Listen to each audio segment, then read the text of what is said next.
Whoa. All I can say is this issue has blown me away and has me scratching my head. This issue reveals answers, but also raises more questions. What makes this issue special is that it's a double story. One side is feral, and the other is stray dogs. If you have never read Feral or Stray Dogs, I do recommend it. It's a fantastic story with so many surprises. If you are a fan of Felidae, then you're going to love Feral. Great job to Tony Fleece, Trish Forsner, and the team. This arc is well done. Let's go check out Feral first. What troubles wait for Elsie and the others? Time to find out. In Feral's story, it begins in a room where Elsie and the others are kept in cages. It seems like they're all asleep, but that's soon disturbed when a door opens.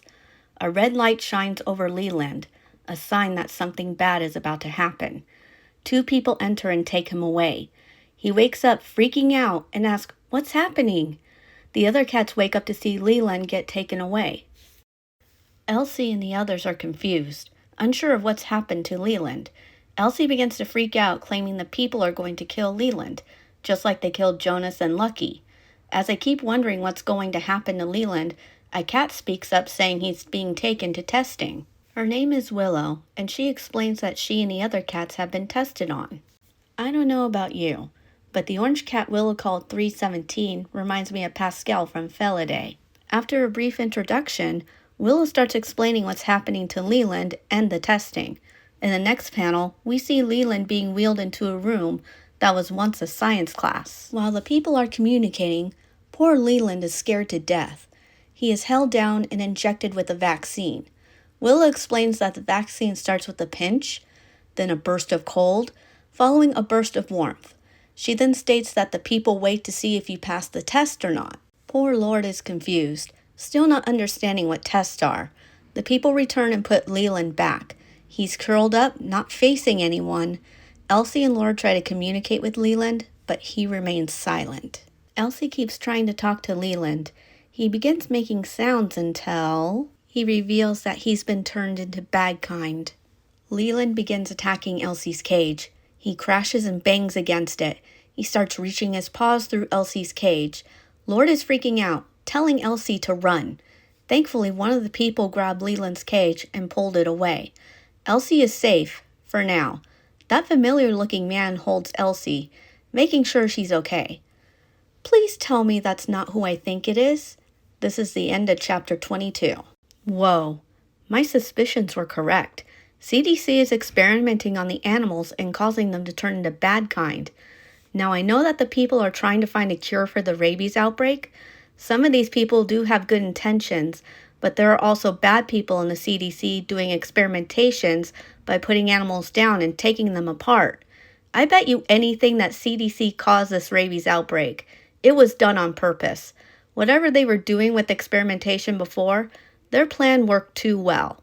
An animal that was infected with rabies by CDC possibly escaped into the wilderness, and that's how the spreading of the outbreak started.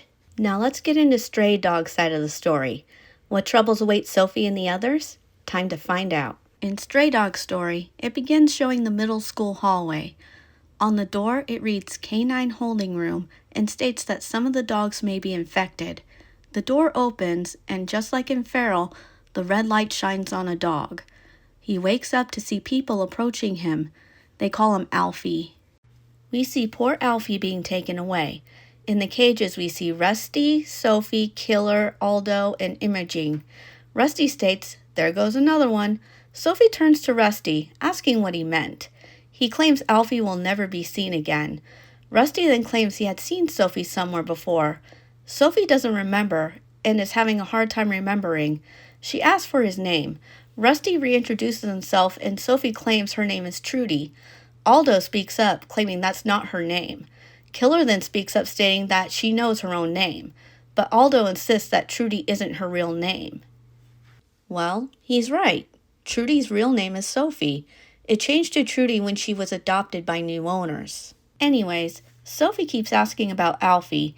Rusty claims that Alfie had the red mark on his crate, and any dog that has a mark on their crate gets taken away and you never see that dog again.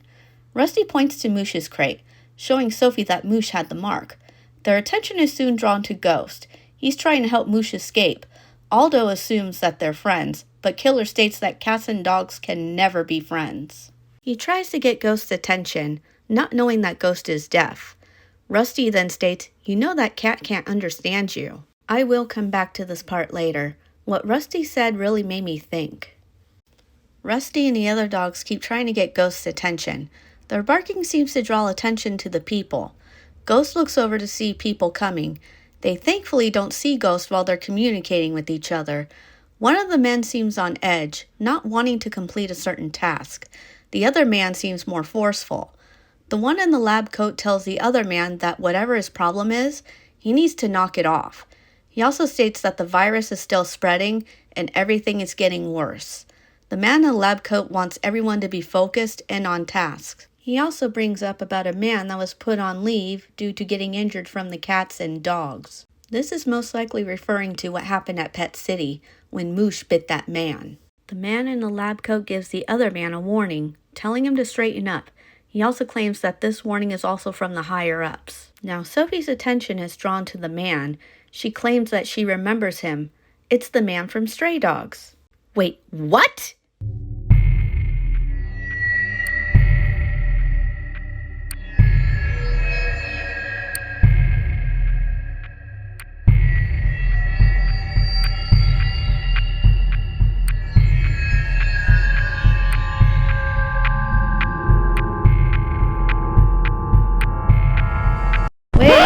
Wait, hold on. How is this even possible? That man died at the end of Stray Dogs. He was in a body bag and the police discovered his dark secret.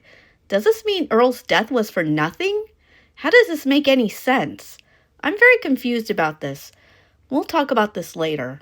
Sophie explains that the man killed her lady and brought her to the awful place she's at now.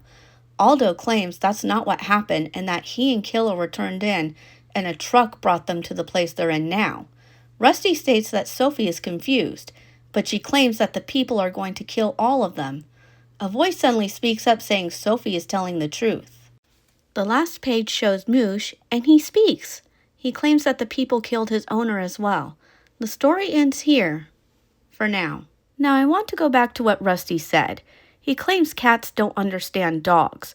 If we go back to Feral Chapter 12, everyone meets Moosh and he doesn't speak to the cats. He only says bark or woof. He also makes growls and snarls. But when Moosh is among Rusty and the other dogs, he speaks. In the panel where we see Ghost trying to set free Moosh, the dog's language is changed to barks and woofs. There are no words. Comic Drops, if you're seeing this, I have a question for you. In this universe, do the cats and the dogs have their own language? The cats speak cat language and the dogs speak dog language. If that's so, then it would explain why this arc has two separate stories. When the cats and the dogs finally come together, will they understand each other? As for the man, it's hard to believe that it's the same guy from Stray Dogs. I admit that they look similar, but there are some differences. The man from Stray Dogs had gray hairs and he would have had scars on his neck from where Earl bit him. This man in Feral isn't showing any gray hairs or scars. If this isn't the killer from Stray Dogs, then who is this guy? Is it possible that he's a relative, a brother, or even a cousin? I had reread this issue more than once, and I do see differences between the killer and this man. He is on edge, seems nervous. The man in the lab coat accused him of stealing test subjects, meaning he's taking animals out of CDC. In the previous issue, the laptop shows emails and a few subjects show concerns for the animals. Could this be the guy? Now to me, it sounds like this man knows what's really going on in CDC, and he's trying to save as many animals as he can. Sophie has to be mistaken. I get that the man looks very similar to the killer in Stray Dogs, but they also seem different. If what Sophie said is true about her owner being killed and she was taken to CDC afterwards, then this opens a whole new case. The only way this could be the killer from Stray Dogs is if the man had woken up in the morgue and someone treated his wounds. He snuck out and got away. Possibly the distraction of the rabies outbreak helped him escape. It started happening in the fall, and that's the season Rusty, Sophie, and the other dogs were adopted and with their new owners. I'm really hyped up for the next issue. I can't wait to see what happens next. The next issue will be released May 27th. While I wait for the next issue, I'm going to be working more on Feral Elsie's Choice. I'll be posting more pages on May 15th. What do you think will happen next with Elsie, Rusty, Moosh, and the others? One thing I'm hoping for is that they all escape together, and I'll be surprised if the man helps them. See you later.